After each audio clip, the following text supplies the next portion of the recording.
Eh bien, le bonjour, j'espère que vous allez bien. Je vous retrouve aujourd'hui pour un bivouac, encore. Et d'ailleurs, c'est peut-être votre signe si vous voyez cette vidéo pour vous prévoir votre bivouac avant la fin de l'été, parce que l'air de rien, ça passe trop vite. Dans quasiment un mois, c'est la fin de l'été et les bivouacs, je vous le dis, ça va pas être la même.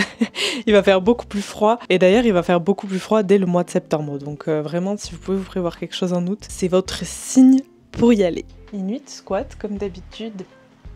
Je vais vraiment finir par l'embarquer en bivouac. Moi de mon côté, je fais mes affaires, je transvase tout ce qu'il y a là-dedans. Parce que pour tout vous dire, j'étais en bivouac quasiment toute la semaine dernière. J'avais un plus petit sac, mais là j'ai envie de partir plus confort. D'ailleurs la semaine dernière, je voulais vraiment trop vous filmer l'aventure parce que je suis partie en trek à cheval dans les Pyrénées orientales et c'était vraiment une aventure exceptionnelle, cependant très physique. Et ça m'a demandé énormément de concentration pour déjà pour pas tomber. Ça faisait très longtemps que j'avais pas monté à cheval. J'ai beaucoup monté adolescente. C'est vrai qu'arrivée à l'âge adulte, j'ai complètement arrêté. J'ai cassé mon sifflet d'ailleurs. Mais voilà, c'est vrai que j'aurais rêvé de pouvoir filmer ça. Honnêtement, j'ai pas réussi. Je voulais pas mettre ma sécurité en jeu non plus, ni celle des autres surtout et celle des chevaux aussi. Peut-être qu'un jour j'y arriverai, peut-être qu'un jour je le ferai. Parce que de toute façon, ça m'a trop donné envie de repartir faire ça. Combo cheval dans les montagnes et dormir en tente. On a l'impression vraiment de vivre dans un film. En tant que grande fan de Spirit, ça m'a aussi beaucoup parlé. D'ailleurs, il y avait le sosie de Spirit. C'est pas le cheval que j'avais. Moi, j'avais plutôt le sosie de Rivière, je dirais. Mais voilà, c'était trop cool.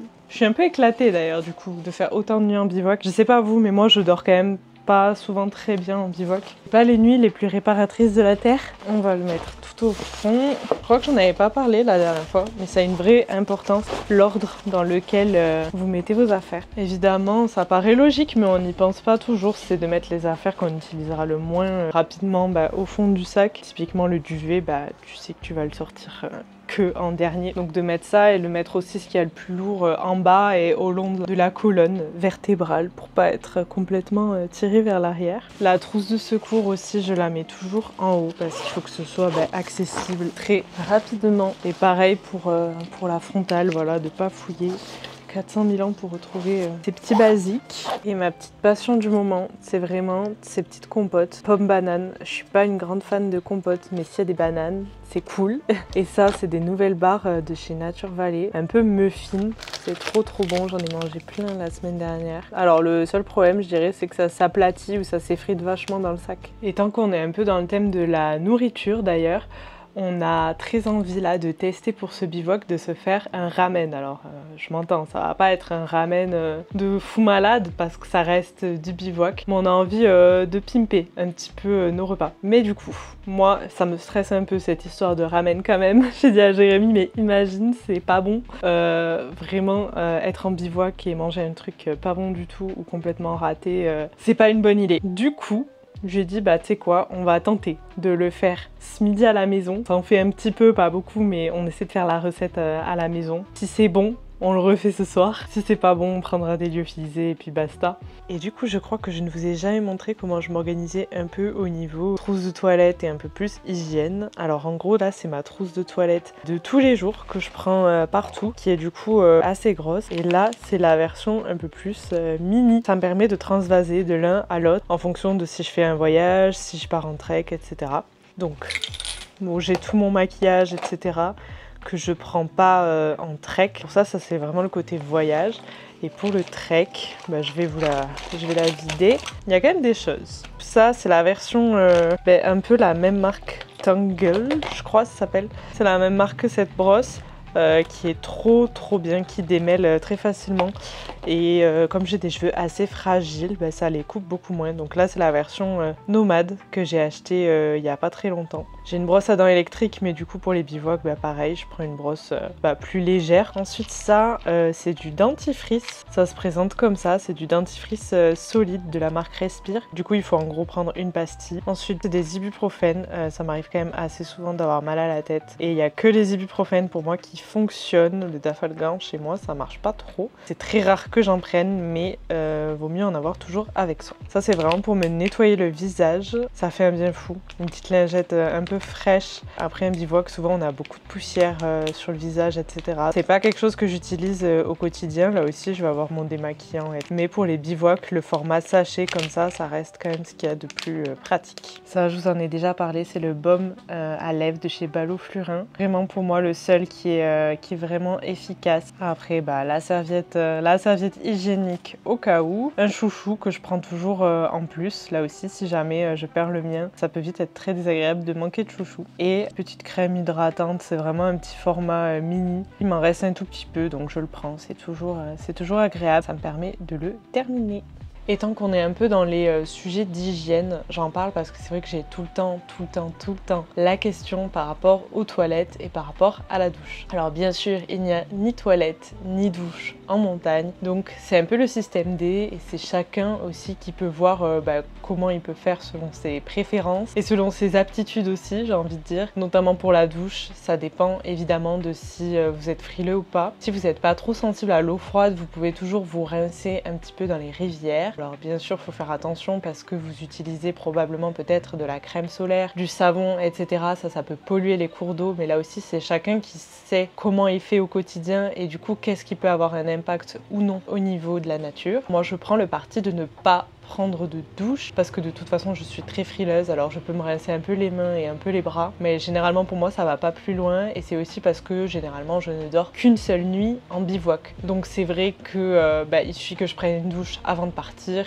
et une douche le lendemain quand je reviens. Ça me fait ma douche quotidienne finalement. C'est pas très grave si pour un soir on a un petit peu sué et oui c'est pas très agréable de rentrer dans son duvet comme ça, mais il n'y a pas d'autre solution, que voulez-vous. Et puis il n'y a pas nécessairement de l'eau là aussi là où on va, donc voilà. Il y a aussi la possibilité d'avoir des lingettes intimes, c'est aussi une possibilité que ce soit pour vos aisselles ou pour votre intimité et ça marche plutôt bien, ça fait le taf on va dire de la toilette de chat. Pour le brossage de dents du coup je vous ai montré et enfin pour les toilettes, là aussi de toute façon c'est en nature. Vous pouvez bien sûr prendre du papier toilette, mais il faut être vigilant au fait de le ramener et de ne pas le laisser dans la nature, de le ramener dans sa poche poubelle. On peut faire une poche poubelle qui sera dédiée à ça et bien fermée, etc. que vous redescendez du coup en bas et que vous jetterez en bas après la rando. J'espère que ça aura répondu à vos questions.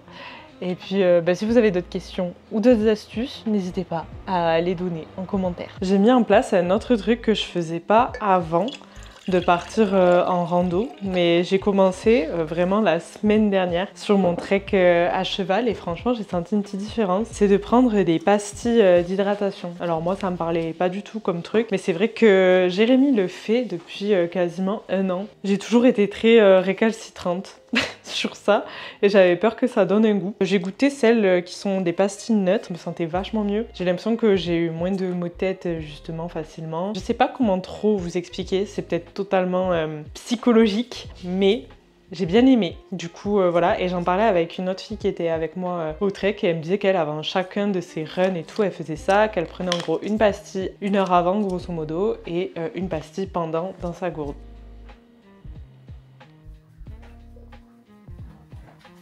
T'es ready? Non. Mes chaussettes, mes chaussures et on y va.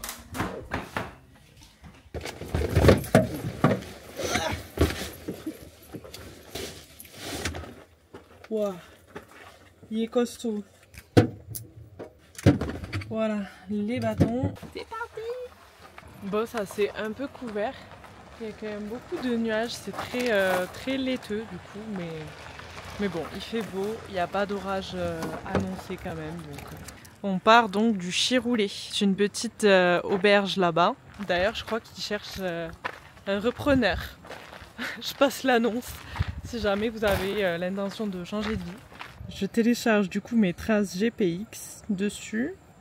Comme ça, je retrouve le parcours et j'ai pas utilisé mon téléphone. Lac d'Ourec. Et comme ça, on a la carte. Il fait assez lourd. J'ai fait 3 mètres. Je suis déjà essoufflée. Dans ces moments-là, ça me décourage un peu des fois au début. Mais après, généralement, on le ressent moins une fois que le corps est un peu plus échauffé.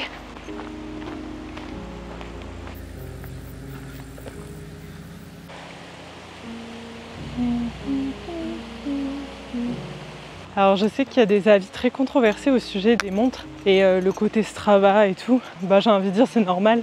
Moi la première, il y a des choses que je trouve plutôt malsaines un peu autour de tout ça. Mais ce que j'avais envie de dire, c'est que comme souvent, c'est pas tellement les outils au final le problème, mais c'est souvent nous ce qu'on en fait, ou en tout cas le rapport qu'on met dessus. Alors bon, il y a aussi des algorithmes et des choses qui favorisent certains comportements humains bien sûr, mais en tout cas on n'est pas obligé d'y adhérer et on peut quand même utiliser tous ces outils. Et si je vous dis ça, c'est parce que moi ma montre me sert personnellement à ralentir, dans le sens où j'ai souvent tendance encore à ne pas toujours m'écouter et à vouloir aller à fond, à forcer un peu, et du coup j'en subis les conséquences évidemment après. Du coup c'est pas comme ça qu'on gère son endurance, donc évidemment je suis fatiguée quand je force trop, mais du coup ma montre, moi, ça m'a aidé à me réguler et à mieux m'écouter, parce que je sais qu'en gros je veux pas dépasser la zone 2 voire 3 en termes de fréquence cardiaque. C'est ces zones qui font que je pourrais rester plutôt bien et avec une bonne endurance sur du long terme. Donc voilà, ma montre, moi, elle m'aide à ralentir et à gérer mon effort. Voilà, je sais que je suis dans la zone 2 mais presque 1, mais en gros quand je suis dans le bleu ou dans le vert, c'est bon. Et du coup je mets que ça sur mon cadran pour pas me foutre une pression avec le temps, etc. Après si j'ai envie de regarder pour être sûr de pas arriver trop tard avant la nuit ou des choses comme ça, je peux changer de cadran. Mais là c'est le seul paramètre que je regarde, c'est mon cœur.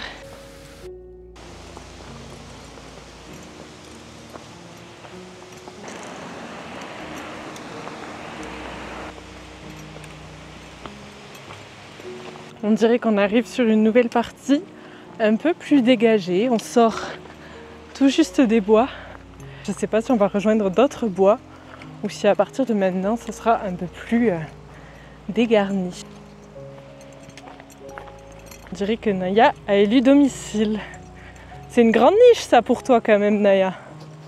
Ça va, t'as des petits goûts de luxe.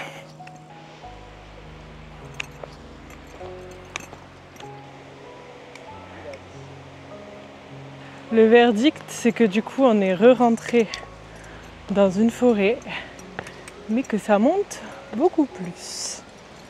Je crois que c'est un peu la dernière partie.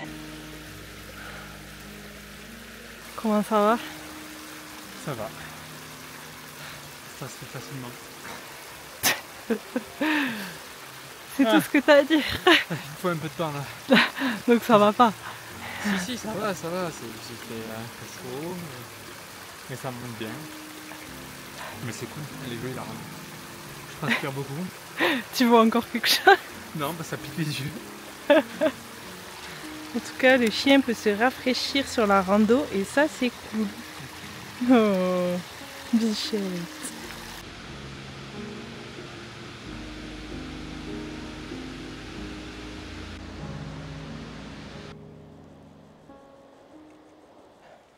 Je pense qu'on va pas tarder à arriver.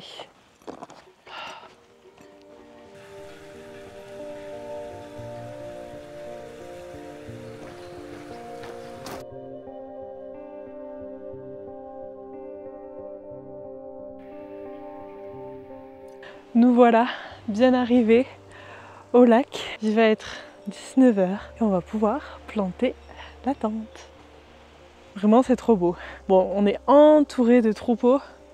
J'espère qu'on va quand même réussir à dormir avec les cloches, qu'elles ne viendront pas nous piétiner la tente. J'espère que ça sent moins le cheval. Ouais, je vois.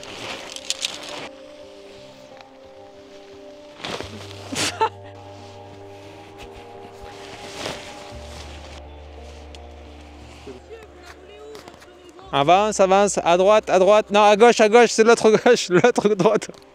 Avance encore un peu, là. Est-ce que vous voulez la fenêtre S'il vous plaît. Non, plein ouest. Plein est, je dirais. Parce que je veux le lever de soleil.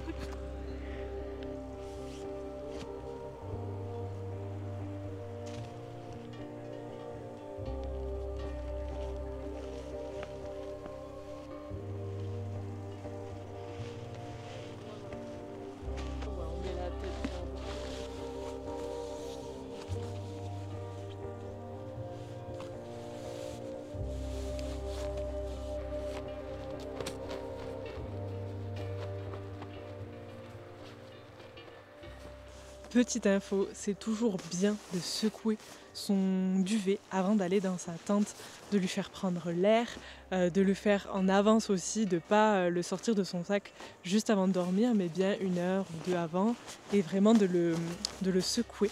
Parce que ce qui vous isole, c'est oui le duvet, mais c'est aussi l'air énormément. Donc l'idée c'est de faire gonfler au max le duvet, de faire en sorte qu'il y ait beaucoup d'air qui rentre dedans. En plus c'est plus confortable, c'est vraiment tout fluffy quoi. Donc voilà, c'est vraiment comme ça que vous aurez le moins froid pour votre nuit. Qui dit fin de l'été dit qu'on a envie de se préparer des petits plats et qu'on en a un peu marre des lyophilisés. Même si c'est bon, je pense qu'on arrive forcément un peu à saturation. Et là on va se faire du coup un ramen. La recette a été confirmée par le chef ce midi. Moi je suis commis ce soir. Du coup on a vraiment la caverne d'Ali Baba. Ah, vas-y, on fait le unboxing ramen. Ramen camping. Nous avons des algues, les algues nori, les fameuses. De cacahuètes. Des cacahuètes. Le petit sachet. Je répète tout. Des nouilles. Udon.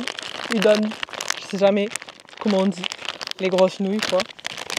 Trop bonnes. Donc des carottes, des petits oignons nouveaux et des poireaux. Déjà tout coupés. Et ça c'est la sauce magique. Il y a quoi dedans? Miso, sauce soja, bouillon, gingembre. Je sais plus ce que j'ai mis après. Mais il n'y en a pas tant. Mais après, non, ça doit être fort, non? C'est très salé. C'est très salé. Très fort. Donc on va mettre 1 litre. Parce qu'on va bien mettre 1 litre de bouillon. Ah oui, on allait oublier les œufs. Les œufs durs. On va pouvoir les peler et les mettre dedans. Ça va être riche en fibres. Voilà.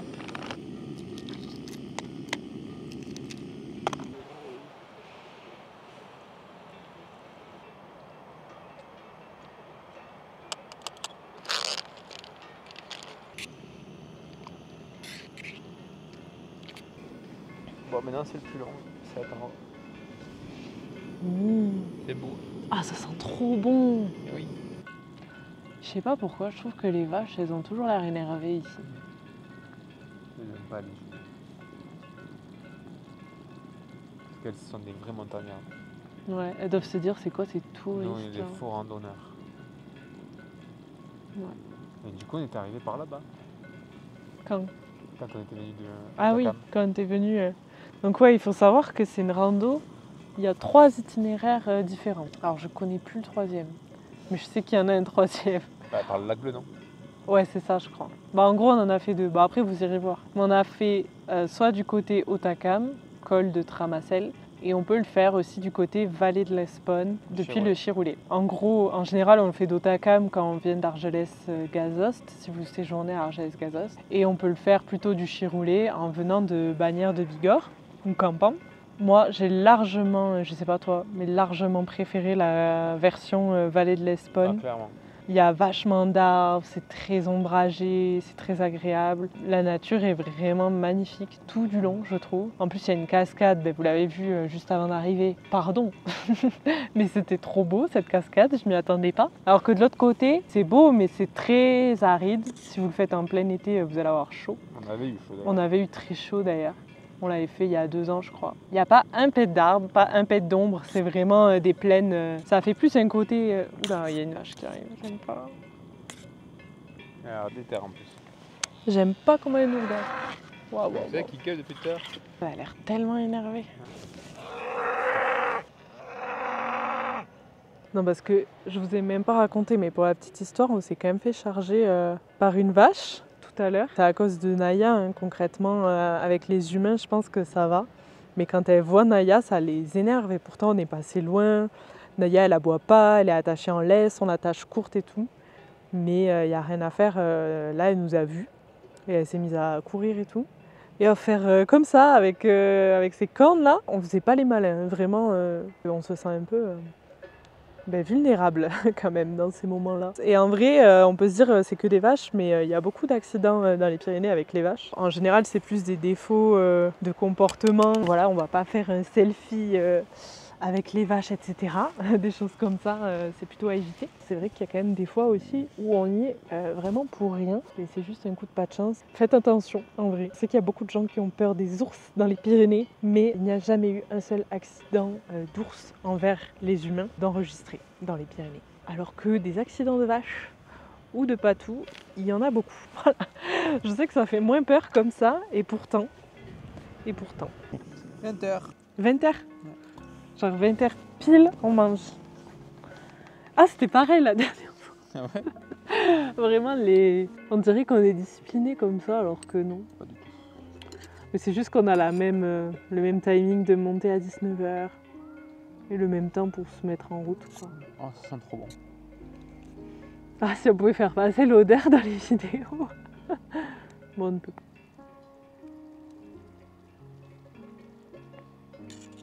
Ça va être trop bon. J'adore voir la tête de Naya. Mais c'est pas pour toi d'ailleurs. On dirait que c'est sa gamelle. Désolé. Oups. Le brouillard est monté à une vitesse, on ne voit quasi plus rien. C'est un truc de fou. Et j'en profite d'ailleurs pour vous parler d'un nouveau livre que je viens de commencer qui s'appelle Le dernier des siens de Sybille Grimbert. Ça m'a été conseillé par mon papa qui a vraiment d'excellents goûts en lecture. Je lui fais confiance les yeux fermés. Comme dit Jérémy, bibliothécaire quand même. Donc c'est l'histoire de toute une espèce qui a été disséminée sur une île, une espèce de pingouin, et il n'en reste qu'un. Ce fameux survivant est ramené et quelqu'un va s'en occuper, va le prendre sous son aile et ça va être un peu l'histoire et le lien entre lui et l'animal. Alors je suis vraiment au tout début, j'ai lu 6%, donc c'est vraiment le très grand résumé. Ça peut peut-être vous donner une idée de lecture, en tout cas ce sera ma lecture de ce soir. La petite princesse. Contente de dormir avec papa et maman, c'est exceptionnel ça, hein? Bah oui. Sur ce, je vous souhaite une bonne nuit avec le doux son de cloche de vache. Et puis je vous dis à demain.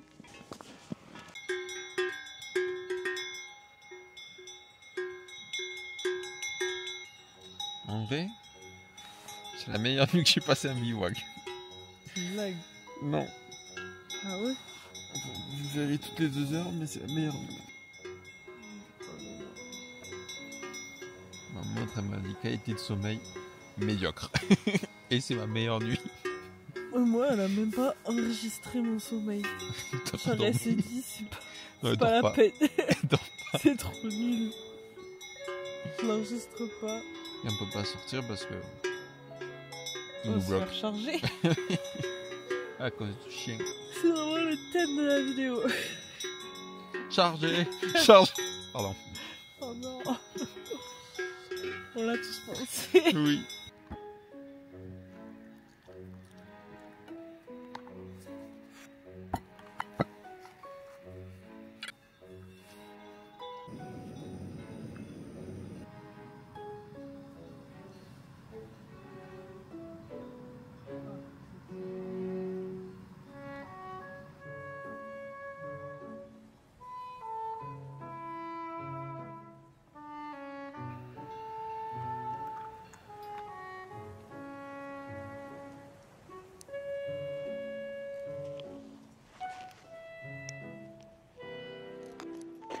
On a repris la route, il est 8h30 je crois. On a pris un chemin qui est un peu plus haut.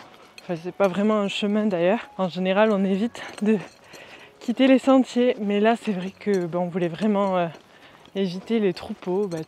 Toujours un peu pareil, c'est vraiment le thème je crois de ce vlog. Avec le chien c'est vraiment compliqué. Même là pendant le petit-déj. Plusieurs fois, il y a des vaches qui se sont approchées de très près et qui sont un peu énervées qu'il y a un chien chez elles, quoi. On essaie de trouver d'autres issues pour partir sans les croiser. C'est très beau. C'est une falaise?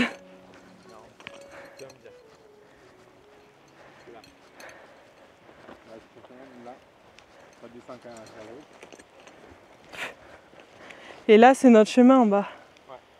Ouais, il est pas si loin. On a réussi! On a évité les vaches. On est content, on est rassuré. Moi, je vous ai pas trop filmé la descente parce que au final, c'est jamais évident pour moi de filmer les moments un peu plus où il se passe plus de choses finalement. Quand on se fait charger, quand il y a une grosse descente. Vu que j'ai pas une caméra d'action, c'est les moments que vous voyez pas. Du coup, je pense que ça donne une impression que c'est beaucoup plus calme que ça ne l'est quand même réellement. Mais bon, je vous en parle, comme ça vous savez. Mais c'est pas toujours la vie très calme et très sereine. La montagne. Waouh, qu'est-ce que c'est beau!